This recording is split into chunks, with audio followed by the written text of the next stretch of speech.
buenas tardes, ¿me escuchan?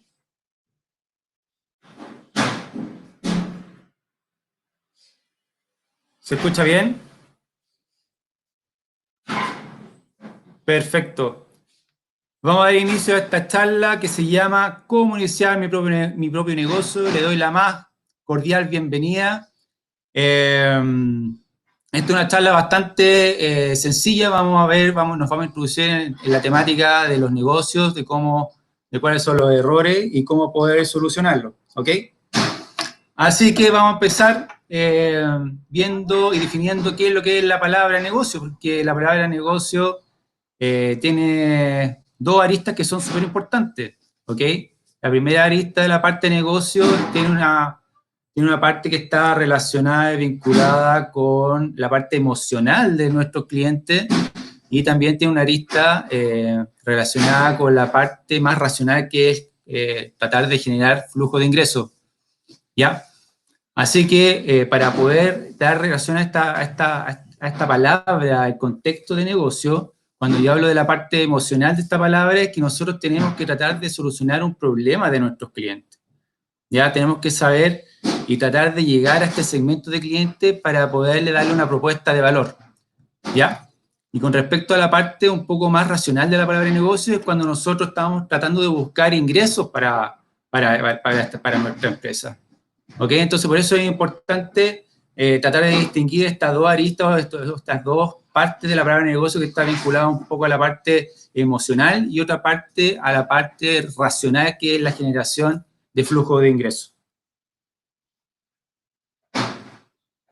Continuamos. Ahora, dentro de estos 4 años, casi 5 años de operación que tenemos con este centro de negocios de Cercotec, hemos encontrado varios errores al iniciar un negocio, ¿ya?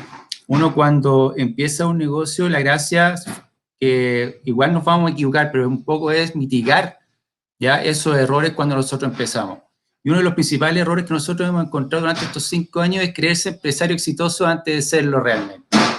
Cuando nosotros empezamos un negocio y somos emprendedores, lo que tenemos que hacer es tratar de un poco aprender, a ser estudiosos, ¿ya? Porque cuando tú eres emprendedor, esto del emprendimiento es 24/7, o sea, estás todo el día aprendiendo, tienes que ser el hombre orquesta, tienes que ser contador, tienes que ser el administrador, o sea, tienes que hacer de todo, ¿ok? Y otro error cuando nosotros empezamos con un emprendimiento es el tema de la mala ubicación. Cuando nosotros estamos recién comenzando, tenemos que tener una buena ubicación si es que vamos a estar en un local establecido. Que necesitamos tener ese flujo de gente, de ese flujo de personas, ese flujo de clientes, de los cuales nosotros podamos captar ese ingreso o que nuestro cliente pueda generar esa motivación de poder ingresar a nuestro local. ¿Ok? Otro error que es bastante común es iniciar la empresa sin capital suficiente. Cuando nosotros empezamos un emprendimiento, sí o sí tenemos que tener un capital suficiente para poder solventar los primeros 3 meses, 6 meses de operación de la empresa. ¿Ok? Ahora, cuando nosotros empezamos un negocio, la ley, estimados chiquillas y chiquillos, no te exige un máximo ni un mínimo. Ya en ninguna parte te van a exigir un máximo ni un mínimo, pero sí impuesto interno da por hecho que tú tienes un capital, tienes que tener un capital suficiente, por lo menos para poder solventar 3 a 6 meses de operación, ¿ok? Y ese va a ser tu capital inicial. Y eso está relacionado cuando tú te constituyes en la escritura de tu empresa, ¿ok? La gracia de esto es que tú no te quedes corto de caja. ¿Por qué? Porque las empresas en Chile principalmente quiebran por caja, ¿ya? Entonces tú tienes que tener caja en la empresa. No te tienes que quedar corto, porque ese es el mayor punto de fracaso. Lo otro es la falta de experiencia y conocimiento, y esto está muy vinculado, relacionado con crear una empresa solo por el hecho de quedarse sin trabajo. Cuando nosotros creamos una empresa solo por el hecho de quedarnos sin trabajo, es un error bastante común porque dentro de nuestra desesperación de generar ingresos, muchas veces no tenemos la experiencia para hacerlo. Entonces, cuando tú haces un negocio sin tener la experiencia, te pongo el ejemplo de un cliente que es ingeniero comercial y quiso instalarse con una panadería, pero este cliente, esta persona no tenía la experiencia, no tenía idea, nunca había hecho un pan en su vida. Entonces, la curva de experiencia o la curva de conocimiento que va a tener que adquirir esta persona para poder crear esa empresa va a ser un costo que va a tener que asociarlo a su conocimiento, a su know-how, como se dice, ¿ya? Entonces, lo ideal cuando tú vas a empezar un negocio es que tengas esa experiencia y puedas aterrizar esa idea, ¿ok? Otro error que es bastante común es seleccionar mal a los socios o compañeros. Cuando nosotros estamos recién empezando con un emprendimiento y nos vamos a constituir como una empresa, como una sociedad, casi siempre se constituyen dos socios o dos accionistas, como lo quieren llamar, y uno de esos accionistas es, pero excelente para la venta. O sea, vende de todo. Pero hay otro socio que está más a cargo de la parte operativa. Entonces, cuando la empresa va creciendo y salen oportunidades de negocio dentro del mercado, y ese socio que es muy bueno para la venta tiene toda la cartera de clientes, lo más probable es que si en algún momento esos socios se llegan a desvincular, el socio que es bueno para la venta se va a quedar con todos los clientes. ¿Ya? ¿Y qué va a pasar con el socio que está encargado de la parte operacional? Lo más probable es que el socio que está encargado de la parte operacional fracase con ese emprendimiento. ¿Ok? Entonces, ¿a lo que quiero llegar con esto? Es que dentro de todas las habilidades que ustedes tienen que tener para poder iniciar un negocio, hay ciertas habilidades que son fundamentales, ¿ya? Y dentro de esas habilidades, una es la motivación, ¿ya? Y lo otro es que sepamos vender, ¿ya? El saber vender es súper importante porque si tú no sabes vender, ¿cómo vas a generar ingresos para la empresa? ¿Ya? El saber vender es fundamental, fundamental. El 80%, yo diría hasta el 90% de los emprendimientos, todo es venta, ¿ya? Y mucha gente no sabe vender o le tiene miedo a la venta, a que le digan que no. Y es algo bastante preocupante porque nuestro cerebro no está acostumbrado a que nos digan que no. Entonces ahí nacen los miedos, ya nacen las inquietudes, pero tú tienes como emprendedor, como futuro empresario, tener que adquirir esa habilidad de la venta. Ya todos nosotros estamos vendiendo, todos nosotros estamos vendiendo alguna cosa, ya algún servicio, ya la imagen. Entonces, y sobre todo cuando tú eres emprendedor, vendes la imagen, vendes el producto, vendes todo lo que sea necesario para que tu empresa pueda salir adelante, ¿ok? Entonces, resumiendo, cuando tú inicias un negocio, lo principal es que tú empieces una empresa, un emprendimiento con un capital suficiente que te pueda solventar la operación de la empresa, ya, cosa que tú no te quedes corto de caja. Lo otro es que te puedas ir capacitando en el tema de la venta, ya, cómo saber vender, y lo otro es que puedas seleccionar bien a tus socios o compañeros cuando emprendas algún tipo de negocio. ¿Ya? ¿Tú hasta acá? Para la gente del Facebook, ¿no? Ok. Sigamos. Entonces, cuando tú ya tienes canalizado y ya sabes más o menos el concepto de lo que es la palabra negocio, que tiene una parte emocional, ya que está relacionada a tu cliente, y otra parte racional, que es para poder generar los flujos de ingreso de tu futuro emprendimiento, hay que seguir una metodología, ¿ya? Y esa metodología es el modelo negocio Canvas. Esta metodología es bastante dinámica y nos permite entender de qué se trata un modelo y cómo yo puedo ir seleccionando o aterrizando esta idea de negocio. Si ustedes ven acá, el modelo de negocio Canvas está compuesto por 9 bloques, ¿ya? El principal bloque, que es el segmento de cliente, que está ahí como número 1. Posterior tenemos el número 2, que es la propuesta de valor. Como número 3 tenemos la relación con los clientes. Como número 4 tenemos los canales. de distribución y comunicación. Como número 5 están los flujos de ingresos, número 6 está las actividades clave, número 7 los recursos clave, número 8 la red de partners o la red de aliados, y como número 9 la estructura de costos. Ok, ¿cómo trabajamos esta metodología que es bastante sencilla y bastante amigable y que nos sirve también para las postulaciones para los concursos de Cercotec? Siempre nos van a pedir este modelo de negocio Canvas, ¿ya? Y esto nos permite, como les comentaba, aterrizar lo que es nuestra idea de negocio. Empecemos primero, a mí me gusta empezar con lo que es la propuesta de valor. ¿Qué es la propuesta de valor dentro de este modelo de negocio Canvas? Bueno, la propuesta de valor, estimados oyentes, es que tú con la propuesta de valor estás solucionando un problema a tu cliente, ¿ya? Tú estás satisfaciendo una necesidad de ese segmento de cliente, ¿ok? Te pongo, por ejemplo, el Agustín, un cliente que es masoterapeuta, ¿ya? Y llegó al centro comentando que él iba a hacer masaje a la empresa.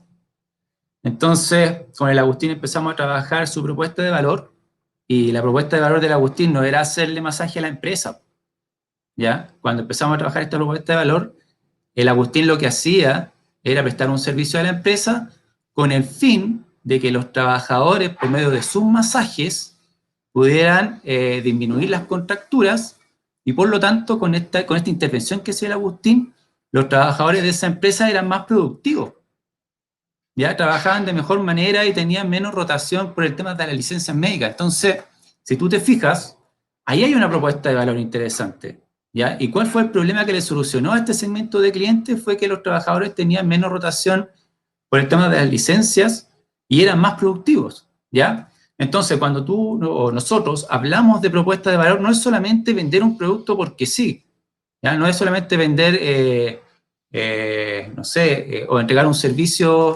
Cuando tú dices, no, yo vendo, por ejemplo, frutos secos. No, no es solamente vender frutos secos, sino que va algo más allá, ¿ya? Es satisfacer una necesidad de este segmento de clientes, como yo te comentaba, que el Agustín, por medio de su masaje, hacía que los trabajadores fueran más productivos. Por lo tanto, ese segmento de clientes que era la empresa iba a generar más recursos y a mejorar también lo que es su flujo de ingresos. ¿Ok? Eso es lo que es la propuesta de valor. Posterior, tenemos lo que son los segmentos de clientes, ahí como número 1.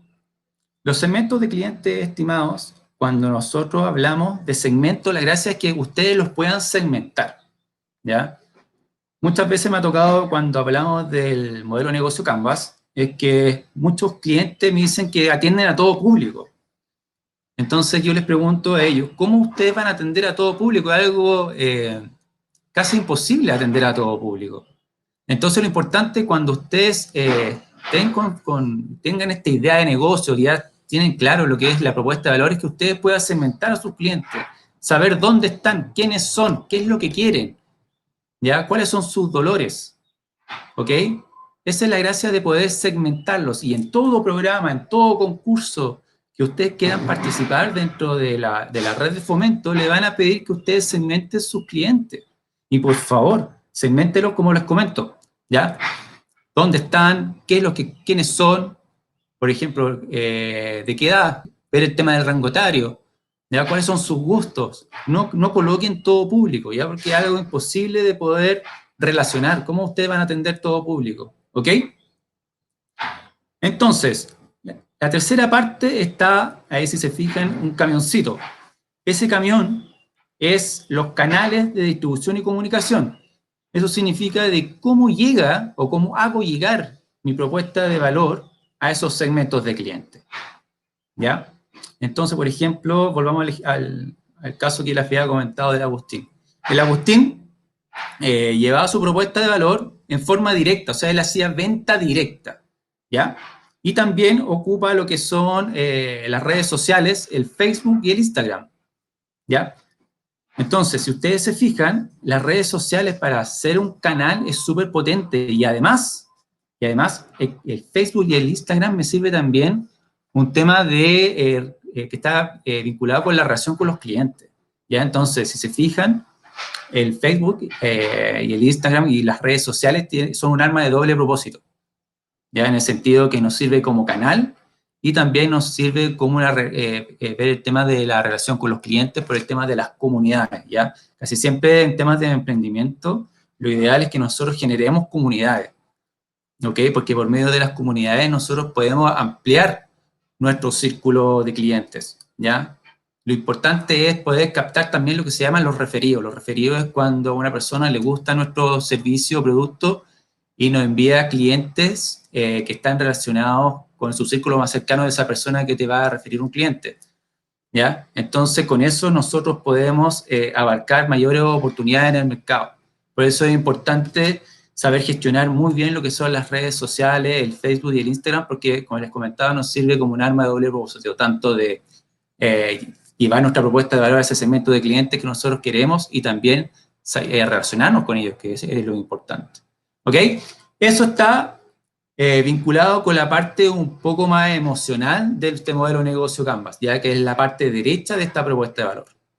Y por la parte izquierda, que es la parte un poco más racional de este modelo de negocio Canvas, que está relacionado con las actividades claves, con los recursos clave, con la red de partners, es un poco generar lo que son los flujos de ingresos. Entonces, si nos fijamos como número 6, tenemos las actividades clave. ¿Qué es la actividad clave? La actividad clave, estimados, es como el secreto. Ya yo lo catalogo así, como el secreto. Es la actividad que nadie me puede copiar. ¿Ok? Solamente yo sé hacerla dentro de mi idea de negocio, dentro de mi modelo de negocio. ¿Ya? Por ejemplo, pensemos en un restaurante. ¿Cuál sería la actividad clave de un restaurante? Cuando yo pienso en un restaurante. Bueno, la actividad clave en un restaurante podría ser el recurso humano, el chef, las recetas, ¿ya? Esa sería como la actividad clave. Nadie sabe, más que el personal que trabaja en la cocina, cuáles son los ingredientes o insumos necesarios para generar esa actividad clave en la cual los clientes van a volver a tu negocio. ¿Ok? Es como el secreto. Y los recursos clave, que está con el número 7, son aquellos necesarios, ¿ok? Para producir esa actividad clave que, que va de la mano con lo que es la propuesta de valor, ¿ya? Entonces, ¿cuáles serían los recursos claves que están vinculados con esa actividad clave? Podría ser, como le había mencionado, el recurso humano, la infraestructura, ¿ok? La experiencia que tiene este recurso humano en producir esos tipos de alimentos, esos tipos de insumos, para producir esa propuesta de valor, ¿ya? Entonces, si ustedes se fijan, esto está todo relacionado. Lo importante cuando yo estoy aterrizando este modelo de negocio Canvas es que tenga claro, más o menos, cuáles van a ser mis actividades claves, cuáles son mis recursos claves para poder desarrollar esta propuesta de valor. ¿Ok? Y como número 8 tenemos la red de partners, que son la red de aliados que nos permiten potenciar, nos permiten ayudar a desarrollar esta propuesta de valor. ¿Ok? Y en la parte inferior tenemos lo que son la estructura de costos y el flujo de ingresos. Aquí es importante, dentro de la estructura de costos, que ustedes sepan diferenciar, ¿ok? ¿Qué es lo que es un costo variable? ¿Qué es lo que es un costo fijo? ¿Y qué es lo que es un gasto? ¿Ya? Porque son cosas diferentes. Cuando nosotros hablamos de costos, los costos estimados dentro de lo que son los negocios, los costos son recuperables. ¿Ok?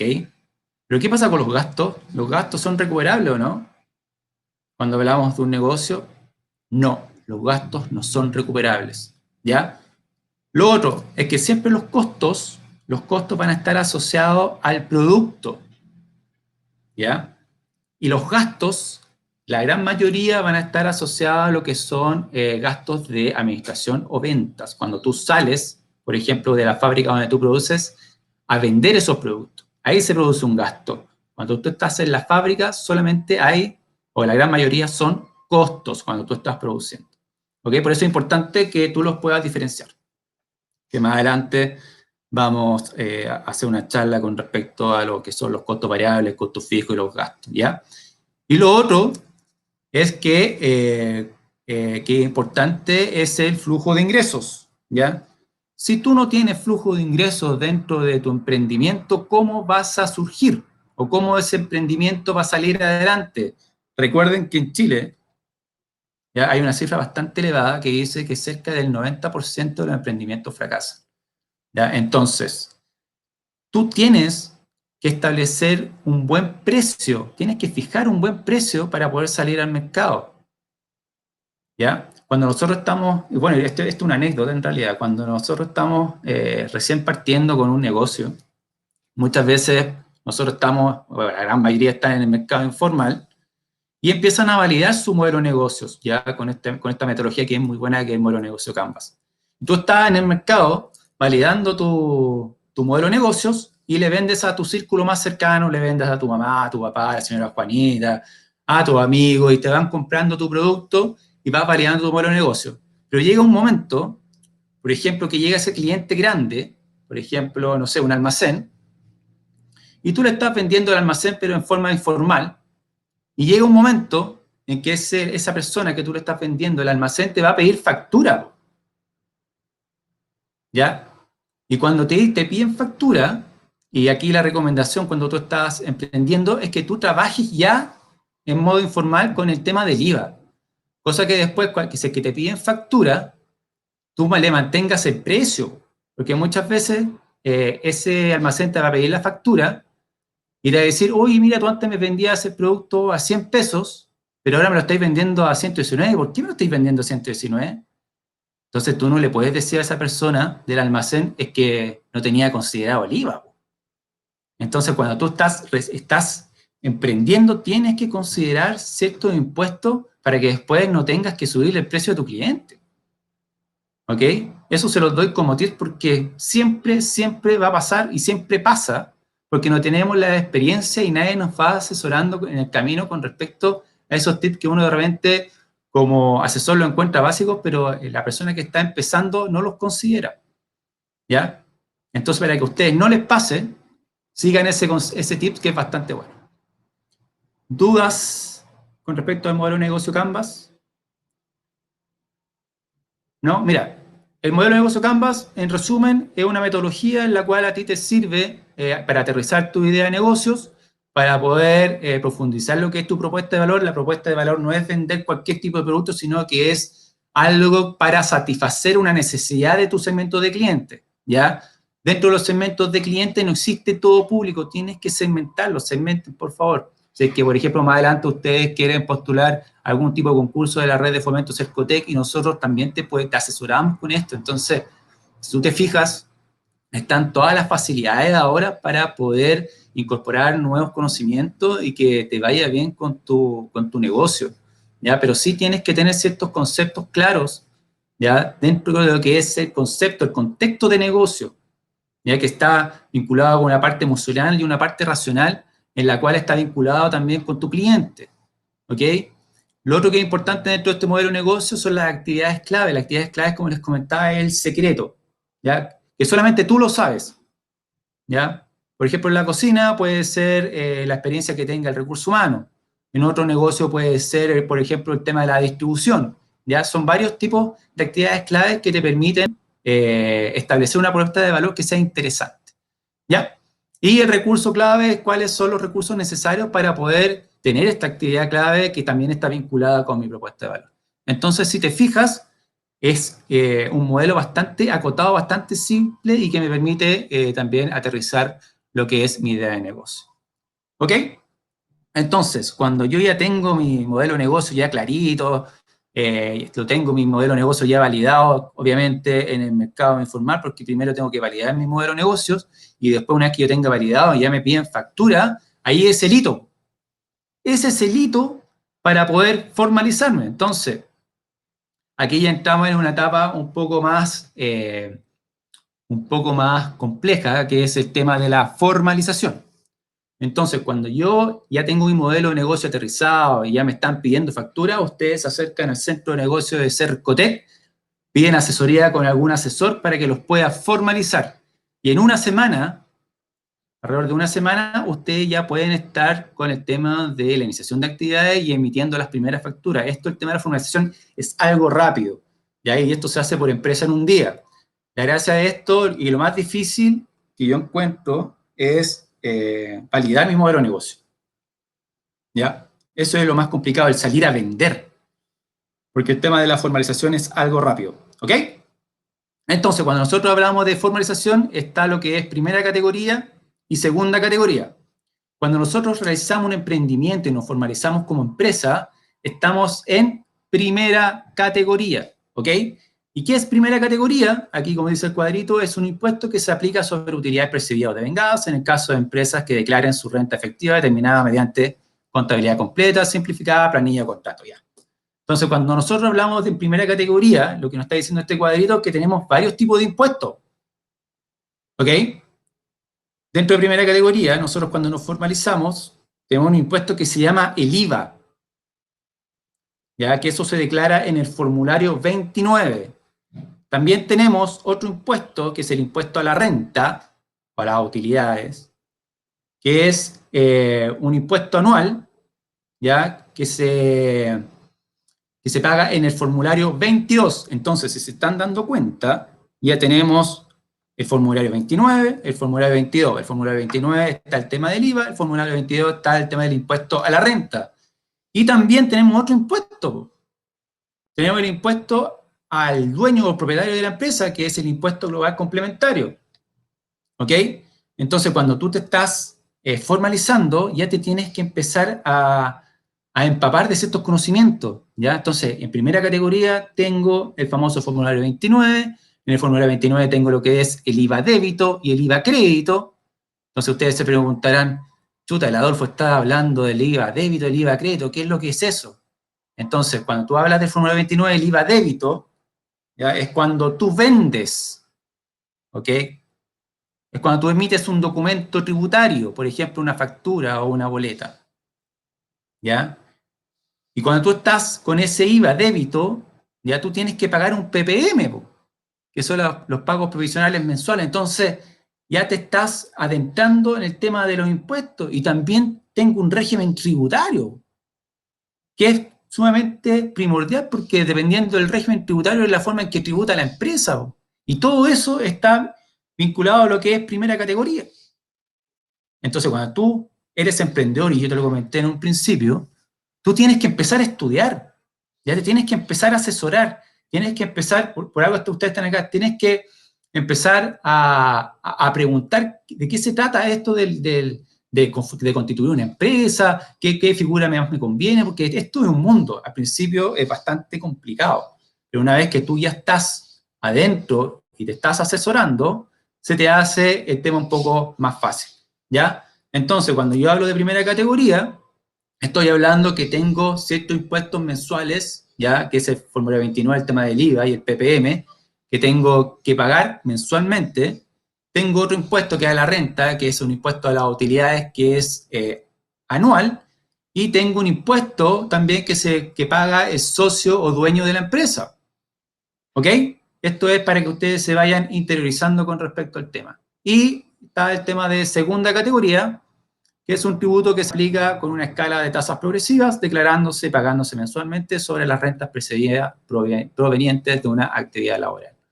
Entonces, resumiendo, cuando ya yo tengo mi modelo de negocio validado en el mercado informal y la persona que es cliente, un cliente grande, ya me está pidiendo factura, ¿qué es lo que tengo que hacer?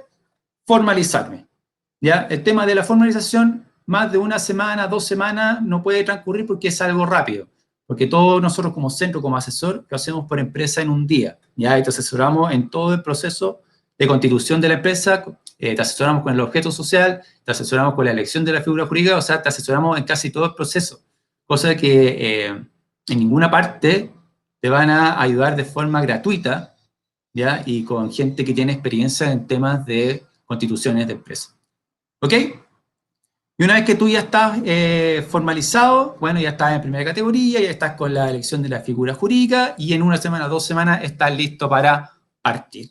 ¿Ok? Y lo importante acá, estimados, más que la parte jurídica, es que ustedes sepan vender. Y quiero insistir en eso. ¿Ya? Muchas veces les van a decir que no, pero dentro de esos no va a salir un sí. ¿Ya? Y el tema es que no se frustren, ¿ya? Que sigan adelante. Esto, como decía mi abuelo, El tema del emprendimiento hay que ser cuero y chancho, ¿ok? Hay que seguir para adelante y no desmotivarse. Sigamos. Entonces, ¿por qué yo me tengo que formalizar? Uno de los puntos bastante importantes acá, y lo que quiero que ustedes sepan y recalcar, es que permite realizar separación de patrimonio. Es uno de los primeros puntos más importantes. Cuando yo me constituyo como empresa, yo puedo realizar lo que es la separación de patrimonio. O sea, ¿qué te quiero decir con esto? Que si la empresa fracasa, fracasa la empresa, no fracasas tú como persona natural. ¿Ya? Por eso es importante cuando tú te formalizas como una sociedad, estamos hablando de una sociedad, cuando tú te formalizas como una sociedad, esto te permite realizar una separación de patrimonio. Si tú pides un crédito y, por ejemplo, las ventas están malas y tú no las puedes pagar, bueno, va a fracasar la empresa, no vas a fracasar tú como persona natural, a no ser que tú seas garante de esa empresa. ¿Ok? Entonces, eso es importante, permite realizar la separación de patrimonio. Lo otro es que permite mayor y mejor acceso a financiamiento. ¿Por qué me permite mayor y mejor acceso a financiamiento? Porque yo emito documentos tributarios, ya los cuales quedan respaldados dentro de una carpeta tributaria, el cual me permite, o libros diarios, el cual me permite una mayor seriedad cuando yo me presento a entidades financieras. ¿Ok? Si, por ejemplo, si yo estoy en el mercado informal, no tengo algún tipo de respaldo en el cual esa entidad financiera me pueda catalogar o financiar algún tipo de crédito. ¿Ok? Lo otro que es importante es que también me permite participar en un mayor número de programas públicos.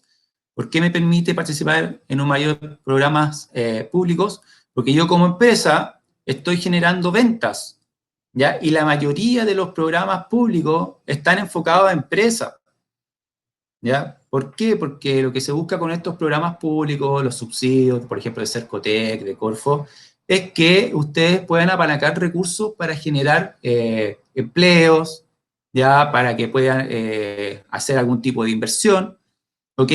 En cambio, lo que son programas para ideas de negocio, lo que se busca es que las personas que postulen puedan desarrollar algún tipo de emprendimiento, pero como les comento, el año pasado todas, o la gran mayoría de los concursos estaba pensado para empresas, ¿ok? Entonces, por eso a mí me permite participar en un mayor número de programas públicos. Lo otro es que también está el tema de prevención de sanciones, por ejemplo, en impuesto interno o municipalidad. Por ejemplo, si estoy en el mercado informal, ¿qué me va a pasar si es que me pillan vendiendo en la calle? Lo más probable es que me pasen algún tipo de multa aparte por no estar con las condiciones adecuadas para poder operar. Y lo otro, chiquillos y chiquillas, que los que estaba comentando cuando pasamos el tema del impuesto de primera categoría, es el beneficio tributario. Y en esta parte también me quiero detener un poco. Y cuando nosotros hablamos del beneficio tributario del IVA, estamos hablando del IVA crédito y el IVA débito. Cuando nosotros nos formalizamos y estamos recién empezando, ¿cuál es la recomendación que nos hace el contador cuando tenemos uno? Es que compremos ¿con qué? Que compremos con factura. ¿Ok? ¿Por qué? Porque cuando nosotros compramos con factura, ese IVA crédito nos va a servir como un colchoncito. Entonces, la recomendación cuando nosotros empezamos es que empecemos a comprar con factura, cosa que acumulemos IVA crédito, y una vez que nosotros vendamos, eso se llama IVA débito, la diferencia, si por ejemplo si yo tengo más IVA crédito que débito, ¿qué pasa con el IVA determinado? ¿Qué pasa con el IVA? ¿Pago o no pago? No pago. ¿Ya? Si tengo más IVA crédito que débito, no pago IVA.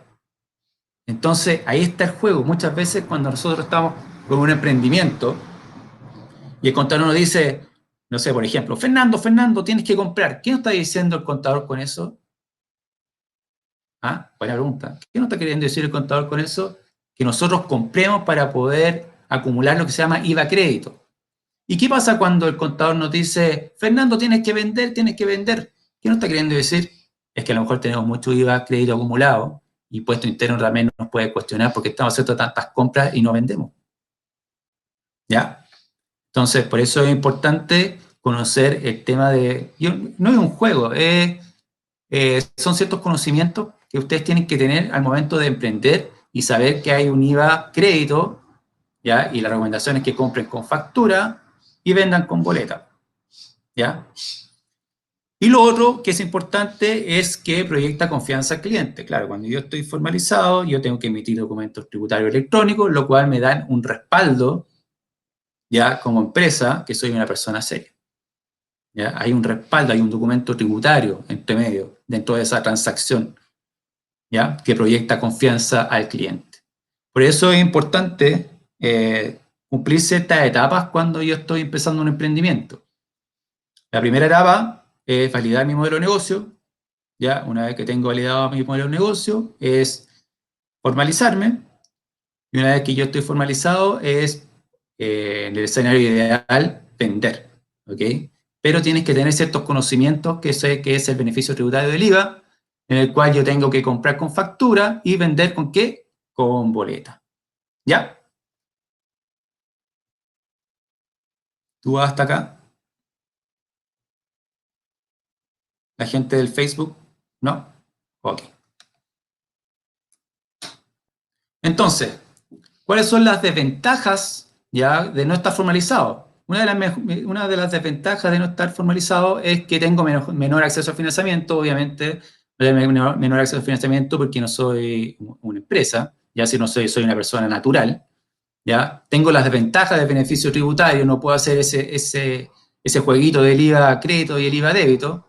Tengo menor acceso a clientes porque muchos clientes me van a pedir factura y como no estoy formalizado no voy a poder venderle ese tipo de producto. Y lo otro es que tengo riesgo a clausura del negocio. ¿Ya? Entonces, si se fijan, dentro de la ruta de la formalización tenemos ventajas y desventajas que nosotros tenemos que ir visibilizando para que nuestro emprendimiento vaya de la mejor manera posible y no tengamos a futuro errores que podamos lamentar. ¿Ya? Y como les comentaba, el tema de la formalización, nosotros te asesoramos en todo el proceso, ¿ok? Así que no duden en contactarnos para que nosotros los podamos asesorar y esto es algo gratuito. Bueno, y aquí ya entramos un poco a lo que son las figuras legales. Ya dentro del aspecto de formalización tenemos lo que es persona natural, ya persona natural con venta, con giro, como son conocidos, y persona jurídica, ¿ya? Dentro de lo que es persona natural y figura jurídica hay que hacer la distinción que la persona natural, que es donde está esa señora, que es aquella que ejerce todos los derechos y obligaciones a su nombre, ¿ok? Funciona con su mismo RUT, es unipersonal y se conocen como empresa individual o empresario individual o las famosas microempresas familiares. ¿Ya? Ojo, eso es como persona natural con venta o con giro, como ustedes les quieran llamar. Y en el lado derecho tenemos lo que son las figuras jurídicas, que es la empresa quien asume responsabilidad y obligaciones y es la empresa que tiene un RUT propio. ¿Ya? Si se dan cuenta, la persona natural es aquella que trabaja con su mismo RUT, pero la empresa, una figura jurídica, tiene un RUT diferente a la persona que la constituyó. ¿Ok? Y la componen uno o más personas y están las sociedades anónimas, las empresas de responsabilidad limitada, tenemos a las sociedades de responsabilidad limitada y yo le llamo a ella, a la SPA, la vedette, ¿ya?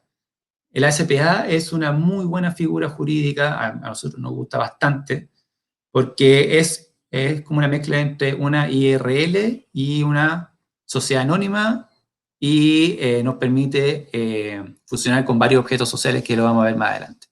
Ya, entonces, ¿cuál es la diferencia entre una persona natural y una figura jurídica? Es que la persona natural trabaja con su mismo RUT, ¿ya? Y no hace separación de patrimonio. Y la figura jurídica tiene un RUT diferente a la persona que la constituyó, la componen o una o más personas, y acá está la distinción de las figuras jurídicas como la IRL, Sociedad de Responsabilidad Limitada, SPA y Sociedad Anónima. Y aquí quiero hacer un entre paréntesis, podríamos decir, que dentro de las figuras jurídicas hay una figura que se llama la EIRL. Esta figura jurídica me permite, cuando yo me constituyo, si quiero, por ejemplo, trabajar en mi casa, acogerme a los beneficios de la microempresa familiar. Entonces es una súper buena figura si es que yo quiero trabajar en mi casa. O sea, yo puedo constituir una IRL que tiene un RUT diferente al mío y me puedo acoger a lo que son los beneficios de la microempresa familiar y eso está dentro del Departamento de Renta de la Municipalidad en un solo documento que es una declaración jurada. Entonces, impecable, o sea, si más adelante, por ejemplo, en el escenario negativo, me va mal con mi empresa, lo que hice con la IRL es separar patrimonio, y si que quiebra la empresa, no quiebro yo como persona natural. ¿Ya? Este es un tip bastante interesante que muchas veces la gente lo desconoce, pero como ustedes están acá, ya pueden empezar a averiguar y asesorarse de cómo puede hacerlo. ¿Ok? Dentro de los clientes que nosotros tenemos, hay varias personas ya que se han constituido como IRL y se acogieron a lo que es el beneficio de la microempresa familiar. ¿Ok? Esto es válido en las comunas y en las municipalidades de San Vicente, San Fernando, Peumo, Las Cabras, La Silla y Chimbarón. ¿Ya? Así que, si es que tienen algún tipo de preguntas con respecto a esto, están los canales abiertos para que se puedan asesorar. Entonces, como habíamos comentado, está la persona natural. ¿Qué es lo que es la persona natural o la persona con giro, con venta? Es aquella que toma decisiones y obligaciones, ¿ok? Y se toman de manera personal y unilateral. Lo que implica que la empresa responde ¿con qué? Con el patrimonio personal del fundador de la empresa. ¿Qué quiere decir esto? Es que si tú haces una empresa como persona natural, con giro, con venta, y quiebras, ¿ya? Quiebras con todo. ¿Ok? No tiene aquí, como te lo había comentado anteriormente, no tiene lo que es separación de patrimonio. ¿Ya? Por eso es importante que ustedes vayan estudiando, se vayan asesorando e involucrando en el tema de la constitución de empresa. ¿Ya?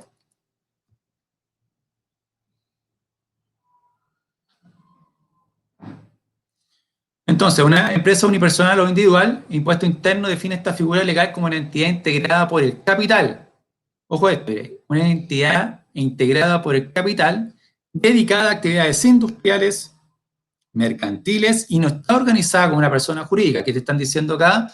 Es que no tiene un RUT diferente a la persona que la constituyó, sino que se encuentra formada por una sola persona natural. Es decir, se trata de una empresa individual o empresa unipersonal que está avalada por la ley 222 de 1995. ¿Ya? ¿Qué quiere decir esto? Es que es una empresa unipersonal, individual o individual en el cual que trabajas con tu RUT, o sea, tiene un RUT propio, ¿ya? Que es el mismo a la persona que lo constituyó, ¿ya? ¿Ok? O sea, que aquí tú trabajas con tu RUT, ya no con un RUT diferente. Y dentro de esta figura que es la persona como persona natural, está lo que es la microempresa familiar, ¿ya? Y el tip que yo te doy es que en vez de constituirse de persona natural como microempresa familiar, es que lo hagas como una sociedad, como una EIRL y te puedas acoger a los beneficios de la microempresa familiar. Tienes esas dos opciones, ¿ok? Entonces, ¿cuáles son los requisitos para conformarse como microempresa familiar?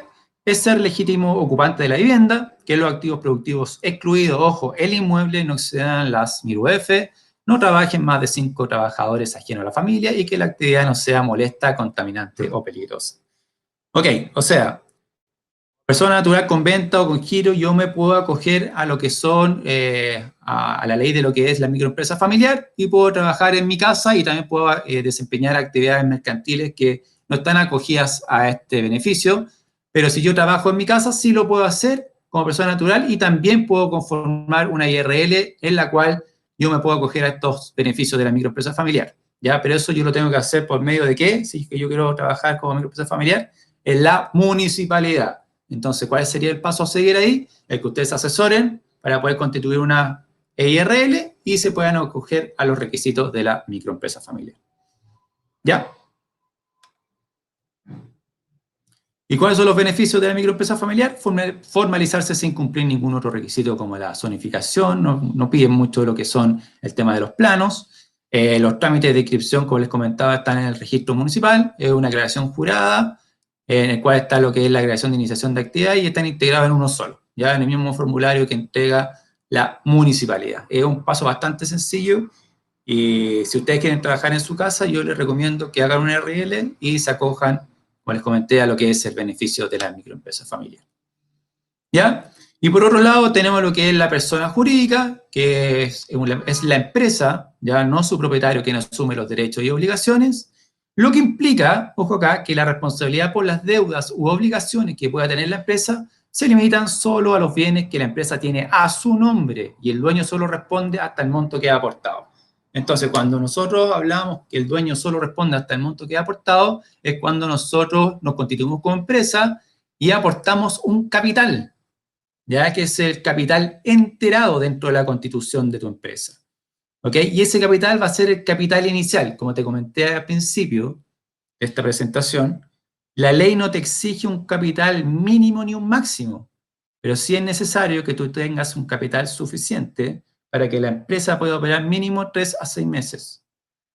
¿Ya? Cosa que no te quedes corto de caja. ¿Por qué? Porque ¿por dónde quiebra la empresa?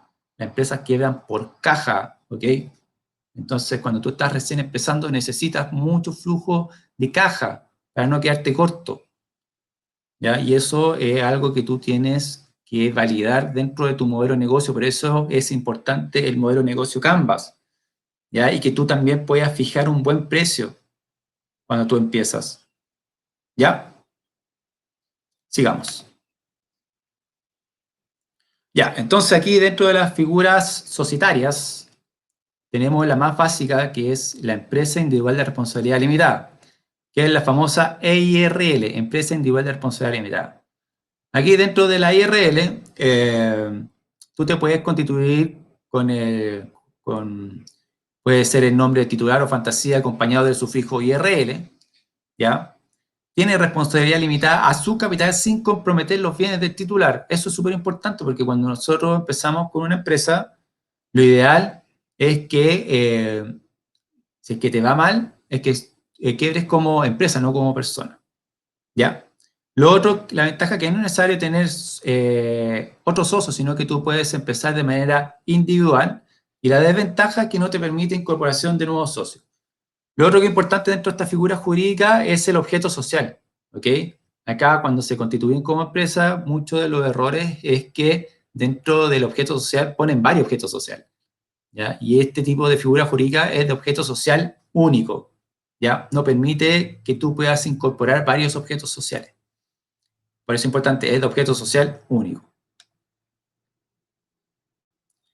La otra figura jurídica que es bastante buena es la empresa de responsabilidad limitada, que tiene un patrimonio propio y RUT distinto de los socios, la componen al menos 2 socios y máximo 20, debe tener el nombre de los socios referencia al giro acompañado de limitada o LTDA, y la administración es por los socios o por un tercero elegido, aquí tú puedes delegar la administración. Y la responsabilidad es limitada al monto de los aportes de los socios, o sea, si tú quiebras la empresa, no quiebras tú. ¿Ya? Y el tema de esta figura jurídica yo lo recomiendo mucho para emprendimientos que son familiares, porque es una estructura bastante acotada, ¿ya? En el cual, por ejemplo, si tú tienes o te quieres retirar, o un socio se quiere retirar de la empresa, tienes que pedir permiso, ¿ok?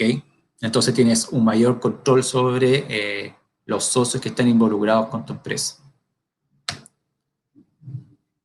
Y tenemos las sociedades por acciones, que es una muy buena figura jurídica y me gusta bastante. La administración es bastante flexible, pero sí tienes que tener claro que dentro de esta administración bastante flexible hay ciertos recovecos en los cuales tú tienes que estudiar, por ejemplo, el tema de los derechos preferentes de acciones, si es que tú vas a vender ya acciones de tu empresa o si vas a empezar solo. Entonces es importante que se pueda estructurar la forma de administración lo más, no acotado, sino que lo más, una forma de estructurar de forma reflexionada, ¿ok? Cosa que después no tengas inconveniente en la forma de operar. Ahora, la responsabilidad, esto es una sociedad de capitales y la responsabilidad ya no es del accionista y se limita al aporte y no comprometen sus bienes. ¿Qué te quiere decir esto? Que si tú vas en un escenario negativo, si la empresa quiebra la empresa, no quiebras. Aquí en el tema de la razón social, tú puedes incorporar el nombre que tú quieras, ¿ya? Es de multiobjeto social, o sea, te puedes desempeñar o puedes realizar cualquier tipo de objeto, cualquier tipo de actividad y no te la pueden cuestionar, ¿ya? Y tú puedes empezar de manera, como un solo accionista, o puedes ir incorporando nuevos accionistas cuando el emprendimiento vaya creciendo. ¿Ok? Entonces, dentro de las figuras jurídicas tenemos la IRL, tenemos la sociedad de responsabilidad limitada y tenemos las sociedades por acciones. Cada una tiene sus requerimientos. Yo te recomiendo, si vas a trabajar con múltiples objetos sociales, la sociedad por acciones. Si vas a trabajar en familia, te recomiendo la responsabilidad limitada, ya que es una figura un poco más estructurada. Y si vas a hacer un emprendimiento en forma individual y quieres acogerte a los beneficios de la microempresa familiar, te sugiero la EIRL.